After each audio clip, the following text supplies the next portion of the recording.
Hello friends, नमस्कार। तो मेरा नाम आशीष देव है और मेरे चैनल का नाम जय विद आशीष है। तो इस चैनल पर मैं आपके साथ मेरी खुद की जर्नी शेयर करने वाला हूँ कि मैंने कैसे जेईई मेंस में ऑल इंडिया रैंक 25,988 अचीव करी और फिर मैंने जेईई एडवांस भी दिया। खैर, जेईई एडवांस में मेरी इतनी अच्छी रैंक नहीं आई, लेकिन जेईई मेंस में अच्छी रैंक आने से मुझे एक अच्छा कॉलेज मिल जाएगा। काउंसलिंग अभी चल रही है और मैंने अपनी जेईई जर्नी के दौरान क्या क्या चीज़ें सीखी, क्या क्या गलतियाँ की थी और फिर उनसे क्या क्या सीखा और फाइनली एक अच्छे स्कोर में उन सारी चीज़ों को कन्वर्ट किया। तो ये सारी चीज़ें आपको इस चैनल के माध्यम से मैं प्रोवाइड कराने की कोशिश करूँगा। और वाई दिस चैनल, मतलब आप इस चैनल को क्यों फॉलो करें, ये भी मैं आपको बता देना चाहता हूँ कि इस चैनल पर मैं अपना खुद का अनुभव आप सभी के साथ शेयर करने वाला हूँ कि मैंने अपनी जेईई जर्नी के दौरान 3 साल में क्या क्या सीखा और कुछ गलतियाँ भी करी और फिर उनसे कैसे सीखकर मैंने एक अच्छा एम करते हुए जेईई मेंस में अच्छी रैंक लाई। और आप सभी को सही गाइडेंस देना, वो भी इस चैनल का पर्पज़ रहेगा। समय समय पर आपको मोटिवेट करना, ये भी मेरा मकसद रहेगा। और फिर इसी के साथ गलतियों से कैसे कैसे सीखना है, कुछ चीज़ें करनी हैं, कुछ चीज़ें आप सभी को नहीं करनी है जो कि आपका रिज़ल्ट ख़राब कर दें। तो इसलिए ये सारी चीज़ें आपको इस चैनल पे मेरे माध्यम से प्रोवाइड कराई जाएंगी। और आप इस चैनल पर आपको क्या क्या मिलने वाला है, तो इस चैनल पर आपको मिलेगी एक कंप्लीट स्ट्रेटजी पूरी रहेगी कि आपको क्या क्या करना है, क्या क्या नहीं करना है। और उसी के साथ एग्ज़ाम के दौरान सबसे इम्पोर्टेंट चीज़ होती है टाइम मैनेजमेंट।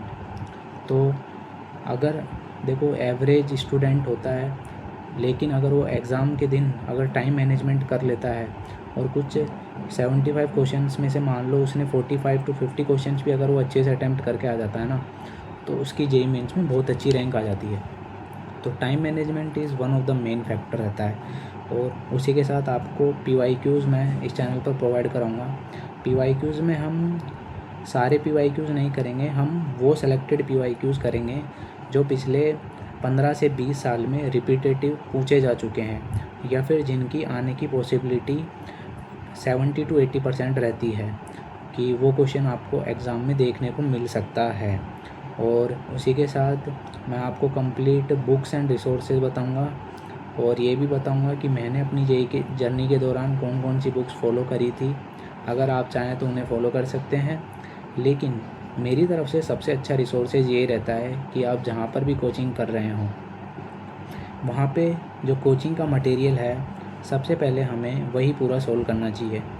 कुछ कोचिंग्स में डीपीपीज़ प्रोवाइड कराई जाती हैं, तो उनको फॉलो करें क्योंकि वो आपकी क्लास में रेगुलर डिस्कशन होने वाली चीज़ें हैं।